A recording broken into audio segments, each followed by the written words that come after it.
Yes, it's me, Mike Stone, and this is the Backseat Driver Podcast. This episode is brought to you by Gas Shocks, home of the 116 Trophy and 120 Coupe Cup. Audi Tyres, find the best tyres for your vehicle, supplying all the top brands to keep you covered in every season and every condition. Tarox Brakes, the art of slowing down, precision engineered in Italy for ultimate performance, and Specialised Automotive Services, specialists in high quality automotive maintenance and classic car restoration. You can find the details of all our proud sponsors for this episode in the show notes. I'd like to introduce the Backseat Driver a young chap from Belgium called Bran DeMan, or as he tells me, Brian the Man if it's translated into English. He's the man who runs the, shall we say, interestingly named Shitbox Adventures, which appear to be a global adventure system if you look at his Facebook page. So, Bran DeMan, welcome to the Backseat Driver. Hi, Mark. How are you doing? It's an honor to be on your podcast. Thank you very much indeed. Whereabouts in Belgium are you? Actually, we are from Ghent. So, that's in the middle of Flanders, actually. Right. Very nice. As I said, my knowledge of Belgium is the beer is very good, and Spa remains, in my opinion, one of the greatest circuits in the world. But what you guys get up to don't exactly take you to the legendary circuit of Spa. How did Shitbox Adventures come into being? Well, Mark, it all happened actually a long time ago in 2018 when I was laid up at night and I was seeking another adventure. And I found out that some guys from the Adventurists organized a Mongolia. And the next day I called my two brothers and we decided to buy an old Lada from a dodgy Serbian guy. For €1,000, we put a €1,000 personalized license plate on, which is called Svetlada. And we drove it all the way to Mongolia and back with all the crazy adventures because none of us are mechanics. But in the end, we ended up into Mongolia. I drove it back alone because my brothers were afraid to go back alone. To go back again, so I hired myself a Russian guy to outrun my visa, which was about to expire. Yeah. Ended up back in Belgium, and then I was sold to the car or Shitbox Adventures actually. So after that, I decided to go with the same Lada to the North Cape in winter at minus 35 degrees Celsius, and then I even end up into driving to Sierra Leone through the Sahara Desert over the sand dunes with the same Lada and back. There's one, that is tangible proof that you cannot kill a Lada, can you? Well, when you killing, it's almost killing with a Lada. So there's always something wrong with that car. In the end, it keeps on driving. Yeah. So, if you look at your Facebook page, it's like you said, there's Lord of the Isles, which took in the entirety of England, Scotland and Ireland, the 24 Hours of Shitbox, Ruta de los Locos, the Polar Problem Express, Maginot Misfire, Belgian Border Bangers, Caspian Chaos, and you went to the Balkans. Who decides on all these routes? Actually, we do. So we do. So we decide everything which we wanted to do, and instead of joining somebody else's rally organization or adventure organization, we decided to do it ourselves with the same setup. Meaning, we set out a route, we include all the campsites, so we meet every evening if we get there. Every day we drive actually crazy routes that nobody dares to drive it with a 4x4. Yeah. And we do it to the shitbox. So it was the idea. So, I mean, before you actually put the rallies on or the adventures on, do you go out there and do them yourself to see if they're okay? Actually, that's a question we get a lot, but most of the roads we have, or the routes we have done a part of it. Yeah. So, like in the Balkans, we had done a part of it. So we decided to mix everything that we knew with everything we didn't knew together, and that's the route. So that's what we do every time. Same with the Caspian Chaos. Well, we will be driving all the way to Azerbaijan and back. So there are some roads I know that are the most craziest roads out there. So yeah, those ones we include, obviously. So, I mean, how much do you have to tell the country you're going to, or authorities or anything? Do you have to tell anybody that you're going to be arriving to do this? Actually, nothing, because we are actually just driving from campsite or sleeping place to another sleeping place. So, and we design a route which you can either follow or ignore. But in the most cases, those are probably the only roads you can take for the route that we have set out. So it's just driving from point A to point B. It's not a race. It's trying to get there, because most of our cars can't even reach the speed limit. So, what constitutes a shitbox? That's another of the questions we mostly get. So yeah, most people think, it's about the price of the car, but that's not true, because my Lada, it's actually now worth a lot, even though it's an actual piece of shit. So actually, shitboxes can be old, but they are mostly neglected or fashionable. But especially they are either unreliable by nature, or worn or neglected or held together by tape and hope. So that are shitboxes.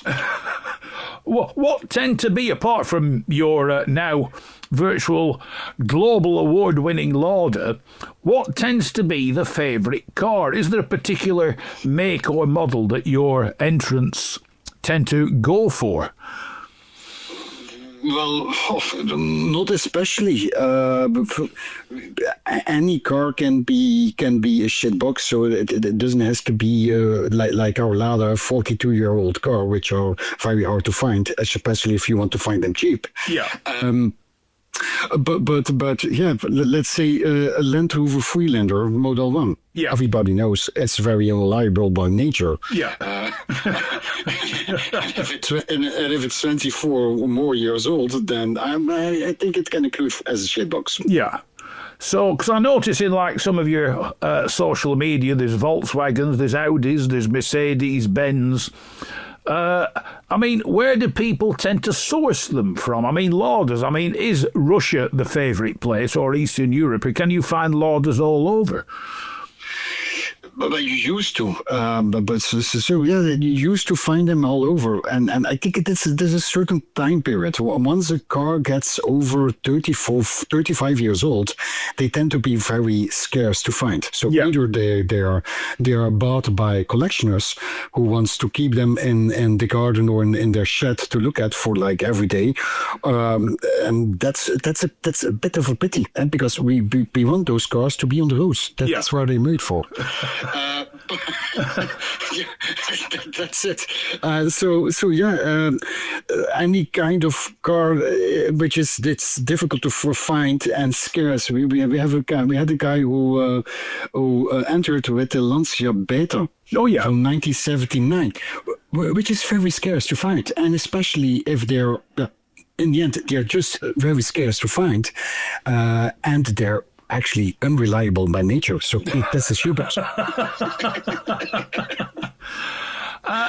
The other ones that, I've driven quite a few of them. I've never had problems with them. But the Fiat was always notorious for being unreliable, quick but unreliable. Is a Fiat still a popular car? Yes, especially the square box Fiat Panda ones. Yeah. The older, yeah. But yeah, the unreliable, yes and no. They had 4x4 Fiat Pandas, and they are still very, very, very popular, and especially in Italy and south of Italy. And they're still driving them on a daily basis. So that means that they are actually very good cars. But we see them here in Europe and in the UK as shitboxes because nobody drives them anymore, and they are actually very unsafe. So another criteria could be of a shitbox a 0-star NCAP test. Yeah. That's also a shitbox. I mean, this might surprise you. Mine's only a few years old, but I drive a Fiat Panda 4-wheel drive, and it's a phenomenal little car. I actually rally it. It's my daily car, but I actually rally the little thing, and it never gives me a problem. Yeah, indeed. So some shitboxes look like a shitbox, but they're actually amazing cars. Like, okay, the Lada not, but the Fiat Panda is actually a quite reliable, good car. And another thing, a small car, a small shitbox car, is the most fun thing to drive. If you drive on the roads that we drive, which are particularly small roads with a lot of bends and hairpins, that's so much fun to drive it with a little car. You feel like you are racing. Only you're doing like 20 kilometers an hour, you still feel like racing. I mean, I've always said it is more fun to get a small car to perform well than to get a large car to perform well. And there's a sense of achievement when you beat a bigger, more powerful car down a particular section of road in a tiny little car. The driver of the big car doesn't know really what's happened to him. He's just been completely outclassed by a tiny little car. Yeah, indeed, and that makes it so much fun when you drive those roads like we did a few weeks ago on the cobblestones. All the ones with very small cars, they were like flying over the cobblestones, while those big heavy cars on those cobblestones, they were having problems. They lost exhaust, had flat tires, and the small cars just flew over there. Yeah, whereabouts was that? That was the Hell of the North. So we did one weekend, and there's a famous cycling course. You know, we in Flanders are very fond of cycling. Yes. And course is Paris-Roubaix, where cyclists drive over cobblestones for like 200 kilometers in a road race. So we recreated that with shitboxes. Yeah. So we drove about 1,000 kilometers, and then we let our participants drive for 12 hours over cobblestones, hoping for them to reach the finish. Yeah. So that was fun. I mean, it's interesting. If you go to one of the major test tracks in England where they test and evaluate cars, one of the surfaces they have to drive over at speed, it's described as Belgium pavé, which are the cobblestones, and they are notorious for inflicting damage on cars. Yes, definitely. We still have a lot of them. But actually, the most of them, which are still very bad, so meaning good in the north of France, because you have there long sections of those pavés. So the northern French cobblestones are notorious. So basically, if you want to test your car, go to Belgium and northern France. You don't have to go to a test track, you just drive around as normal. Yes, yeah, indeed, because our roads are in that good state to test your car to the limits. How many people do you get taking part in your events? Well, the weekends are very popular, actually. So our weekends are almost sold out always. The bigger events tend to be more difficult to find people. So it's hard to find people who are willing to drive a shitbox for like 2 weeks. Yeah. Every day, 12 hours in the car. For me, it's my hobby. For some of them, it's a torture. Yeah. But once you find those people, or once they did it, they always tend to come back. So we tend to be more like a shitbox family. Yeah. So they always come back. And how many events do you run? Because I mean, like looking, as I said, on your social media, you've done a lot of them. Well, actually, it's we didn't do a lot of them. We are going to do a lot of them. So the first event we did was last year, which was called the Belgian Border Bangers. Yeah. Where we drive the whole Belgian border along all the roads closest to the border. Yeah. Which is fun.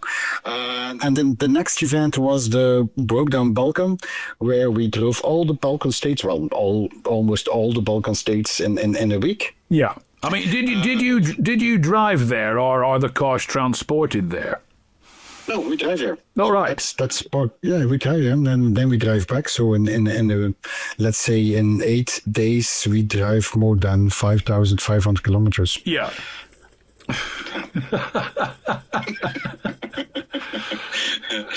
So and those were two events we did, and then a few weeks ago we had our third event, which was Paris-Roubaix. Yeah. And next on the line is Lord of the Isles. So again, in less than a month, we will be conquering the Highlands and Ireland and Wales and the Cotswolds. Yeah. The Cotswolds are very nice. Scotland's very nice. But and Ireland is probably as wild as Belgium is, because the other thing I remember about Belgium is they have a good sense of humour of the Belgians, very much like the Irish. And as I said, the Irish produce some good beer like the Belgians do. So, I mean, what made you want to drive around the entirety of England, Scotland, Ireland and Wales? Well, since we're not doing the event every time the same, so we always do new events. Yeah. So once we go to England, I thought, okay, let's go to Scotland, and then maybe between there, just make the whole round of Ireland, and then drive back to Wales, since we land in Oliet, to South to Wales. And then back to mainland Europe. So we have done but not everything, of course, but the whole entirety of the United Kingdom and Ireland. Right. So, and I mean, do you arrange the accommodation on all this? So when the entrants set off, they know where they're staying for the night, to use your phrase, providing they get there. Yes, so yeah, we provide accommodation, so that's always included in the price, because it's just fun to be all together every night, and then to see everybody running or crumbling in at the campsite, and especially the reason why we do this is to have that feeling of being together at the campfire, talking about all the adventures we went through on the same crappy roads we have chosen. and having a beer along the campfire while we still are fixing a car for the next day. Yeah. And the next day it's all over again. So yeah, that's something we fix. So including the roads, the campsites, the routes they can choose to ignore or to follow. Yeah. We also include a comms device, so we give everybody walkie-talkie. Yeah.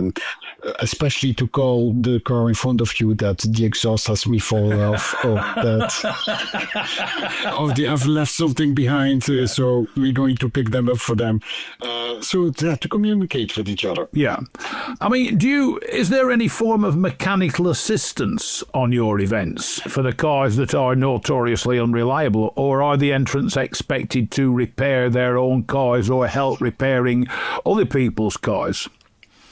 Well, there's non-assistance whatsoever. So it's a bit of part of the experience. Yeah. The part of the experience. So you will break. Eventually, it will happen. Either or a minor flat tire or something bigger as an issue. But that's why we're there as a group.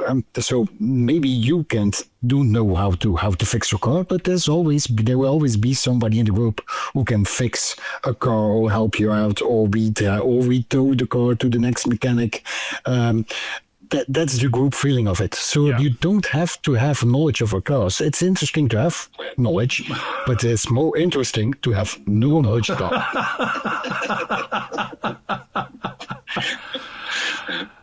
Though the cars are not at their best and not at their newest, do you suggest any form of preparation before they enter, especially some of your long-distance ones? Do you suggest they do things like maybe service them or check the tyres or do whatever? Yeah. Especially for the harder ones like Ruta dos Locos, where we're going to drive every day on a gravel road mountain peak in the Pyrenees, Spain. Well, there we suggest to install a sump guard if you want to avoid every single stone on your oil carter. So that's something you need, or we suggest to do. We also suggest for those kind of routes to bring at least one spare tire and a tire repair set, because things will happen. Obviously, then we also suggest to bring a basic repair test, a repair kit, some duct tape, zip ties, and a hammer. Yeah. That would get you normally to the other part of the world. Yeah. Should. Yeah. I mean, I conclude one thing that every vehicle must have, and I'm not sure what they call them in Belgium, but we have something called, once a car is over 3 years old, it has to be MOT'd, which is the Ministry of Transport test to ensure the car is roadworthy. Is there an equivalent in Belgium and the rest of Europe? Yeah, indeed. In Belgium, it's after 4 years, the car needs to go to the MOT or the technical toll in Belgium. About every year. So indeed, every car needs to be, according to the country where it is registered, needs to have a valid technical control. Obviously, because otherwise, you can't drive legally. That's there. So that's the harder part. Like our previous events, we had cars who had to go to technical control in the morning when the event started. So some of them passed, some of them didn't, and they brought a spare shitbox. So someone had a 25-year-old Opel Savira laying around, which was still under technical control. So instead of taking his preferred shitbox, he took the better shitbox. Yeah. I conclude the other thing you will need to carry are things like oil and spark plugs if you're in the petrol. And given the age, you may still have to carry things like points. People don't know what points are now because most cars have fuel injection, etc. But I conclude for the older cars, you will have to carry some very old-fashioned spares. Yes, well, actually, when I drove to Sierra Leone with my Lada, the only thing was I brought with me was an ignition coil, because that tends to wear out. Yeah, and some spark plugs, and that's it. That's the only things I brought with me. Yeah, and of course my tool and spare tires. Yeah. I was able to drive all the way to Sierra Leone and back to the Sahara Desert. With a lot of issues, of course, but I managed to do so. But in those countries, especially in Morocco and in Spain and Turkey, where we go to, well, a mechanic is a shop that you visit daily. You don't have to take an appointment like we do in Europe, because then your car will be fixed in like 3 weeks. No, you come there with an issue. They're always friendly. They're always willing to help. And okay, of course, we call that bush mechanics. But those bush mechanics, they tend to carry you to the next mechanic shop. Yeah. I mean, this has been renowned in some of the big, back in the 70s, some of the big long-distance rallies, that the cars would arrive in a tiny village. The garage would stay open and often work through the night to repair a car to make sure it continued in the rally the day after. From the sounds of it, this attitude still exists in various parts of Europe. Well, in Europe, you find some small mechanic shops where people. The thing is, if you arrive with a shitbox like a Lada or an old Fiat Panda to a mechanic shop, which tends to be open, they will bring your car in and they will try to get you on the road again, because they know the feeling of driving those kinds of cars. Yeah, it's more like a community feeling of helping people on the road, and that's something that we want to recreate. Let's go back to times where people need to help each other instead of reading out a car with an electronic device and see what the problem is, ordering the part and waiting a few months to get it fixed. Do you ever get to parts of the world where what you consider to be a shitbox, the rest of the country is driving round in them, because there's a lot of countries out there where old cars are still the main cars. Yeah, indeed. We drove in last year. We drove in Bosnia, and there's a region in Bosnia. I never seen so many Volkswagen Golfs 2 than ever in my life. Yeah, they all drove on. And the diesel, the 1.6 diesel ones, are the most famous one, and they still drive them as daily cars, although they're like almost 40 years old. Yeah. It's fun. They'll no doubt find it amusing or insulting that their everyday car is what you guys would run in your rallies. I mean, do you ever get out there and think, I could buy a few of these and supply them to the entrance? Actually, so when we were in Serbia, I'm really fond of the Yugo. Yeah. I'm really fond of the Yugo. And yeah, of course, you can buy them here in Europe, but you will pay a lot of money.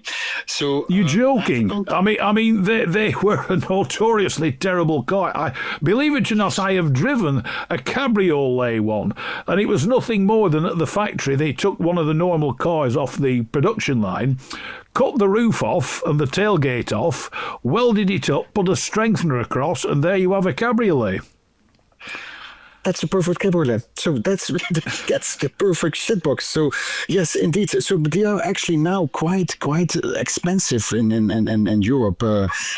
So I met the person from the campsite, and yeah, she was fond of our Ladas, the Lada, and we had a team from Estonia with the Moskvich. Oh yeah, along with us. Yeah, that's actually a really bad car.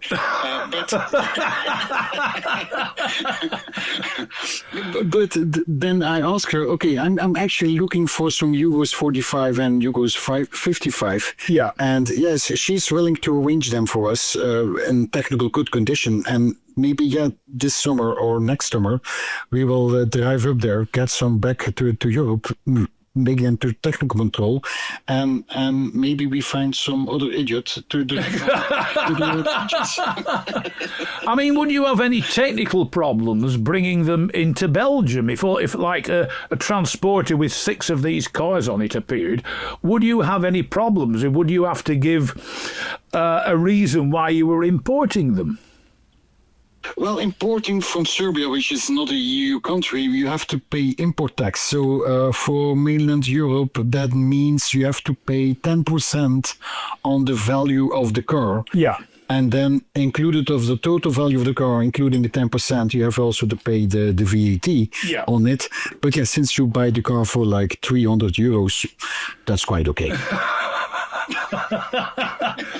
So I conclude the hallmark of a shitbox is how little you pay for it, not how much you've paid for it. You can turn, if I say I've paid £1,000 or €1,000 for this, you can say I've beaten you. I only paid €300 for mine.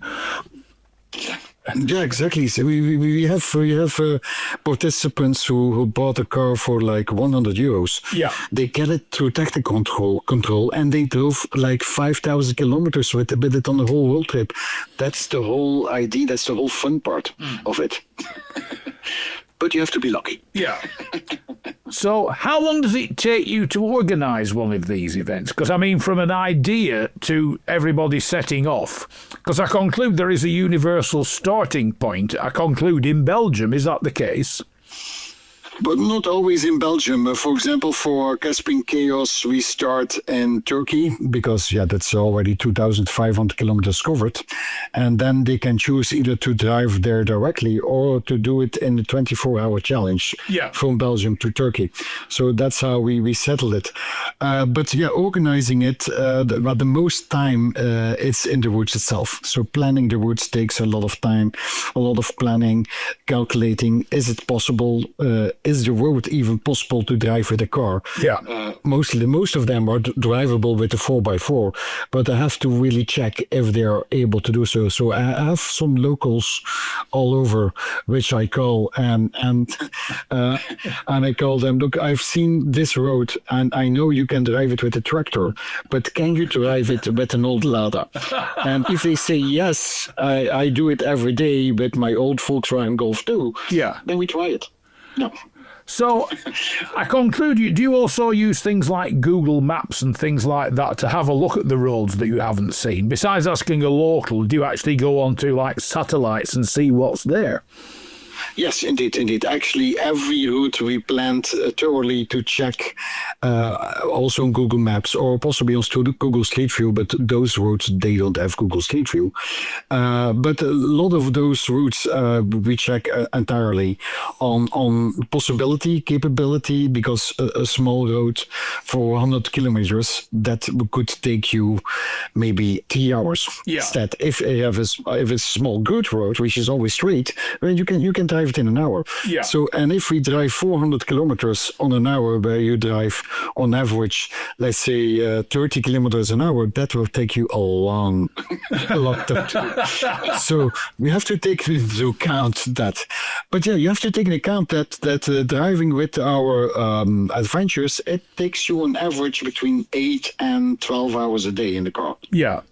And I conclude some of these roads you'll drive, the local people won't be used to seeing this many cars arriving, will they? Indeed, and actually, we are always welcomed by the locals. They never expect a Lada with a Belgian Lada license plate, and especially not a Moskvich but an Estonian license plate, all the way in Serbia in the mountains on the gravel roads. So yeah, that helps to also to connect with the local people. So they come out, they share, they invite you in for some raki. Only take one because you can drink and drive. Yeah. But it connects people. So old cars in an inconvenient situation helps you connect with each other and with the people you met along the way, which makes it the whole experience as well. Have you ever had any interesting problems on any of your events? On our personal events that we organize with Shitbox Adventures, not. But personally, I had encountered a lot of situations where I come up with, for example, in the Sahara Desert, I thought that driving with the Lada through the sand dunes was a very good idea, and I can tell you it's not. No, it's not. So you see people in social media videos driving with cars on sand dunes.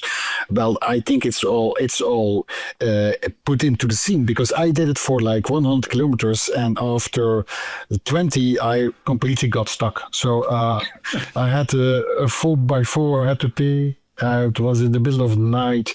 I lost my exhaust 4 times along that road.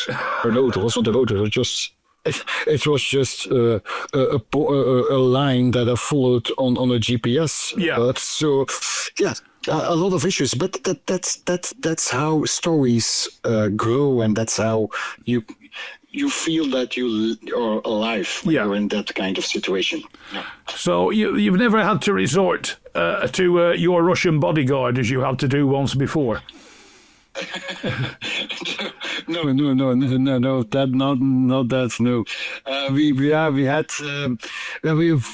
had some problems in the past while driving with the Lada. For example, my fuel pump was broken, and it was broken. I don't know what was wrong with it, but it was consuming 20 liters or 100 kilometers, just like almost triple the normal consumption. So instead, I couldn't fix that issue. So what I did, I just kept on driving, consuming a lot of fuel. Yeah. That was the solution. Do you ever have it where you have to arrange for fuel, if you're in some remote places? Yeah, not on our adventures, but or not yet on our adventures. But yeah, when I was in Guinea, So there was a few weeks before we arrived there, the main petrol storage was blown up by some accident. Yeah. So in the whole country there was a shortage of fuel. So, how we solved that issue was carrying for 60 liters of fuel cans on our rooftop. Yeah. So just before entering Guinea and Senegal, we fueled up 60 liters on the rooftop and then 35 liters in the car, which could cover the whole Guinea. But my car, like I said, was consuming triple that amount, which I took into account. So after half the way, I was out of petrol, and then finding petrol was really hard. Yeah. But in the end, we found a very remote petrol station along the way before falling without petrol, and they had petrol left for us, so we could continue to go to Sierra Leone. Now, one thing I noticed, you have your own Shitbox beer, don't you? Yes, indeed. Yeah, we thought it was really fun because, how cool would it be as a Belgian to have our own beer? So we went to a brewery and we said, okay, can we arrange to produce a beer? And they said, yeah, of course, you can choose your own flavor and produce it, but then we have to buy 1 hectoliters of it. So I'm drink a lot of beer, but not that much. And what flavor is it? Well, you can choose the bitterness, the taste, being more brown or more blonde. Actually, everything. Yeah. Everything. There's more hop in it, or less hop in it. So everything is possible. Right. But in the end, we choose to produce a beer with our own label, with a pre-designed taste. Yeah. And that's how Shitbox beer came to place. If somebody wants to participate in one of your events, I mean, do the English take part? Have you any English who take part in these? Oh yeah. We have a few English teams who will participate in our 24 hours of Shitbox, and that is trying to drive a Shitbox in 24 hours along 18 countries, which is fun. Yeah. And then we have 3 UK locals in Spain, and we have also already an English team who will participate in our Polar Express, where we drive in winter to the North Cape, and where they can, because we rented also an ice circuit where you can drift along the ice with your Shitbox. Yeah. So if somebody wants to take part, how do they get in touch with you or Shitbox Adventures? Oh, they go to our website, www.shitboxadventures.world. And there you can find everything you want on Shitbox Adventures, or get directly in contact with us. So you find our contact details, email, phone number, or on our social media. Which is all called Shitbox Adventures. Yeah. If they're not satisfied with what they see, they can also go to our YouTube channel and see what actually happens on our adventures. Bran DeMan, it's been a fascinating chat. Thank you very much for joining me on the Backseat Driver. It's been absolutely great. Okay, thank you. It was likewise, Mark. A fine chat. And maybe if we come to England in a few weeks' time, maybe we could meet up. Yes, just let us know. The Backseat Driver would be delighted to come and join you. But until then, Bran DeMan, thanks very much indeed. Okay, bye, Mark.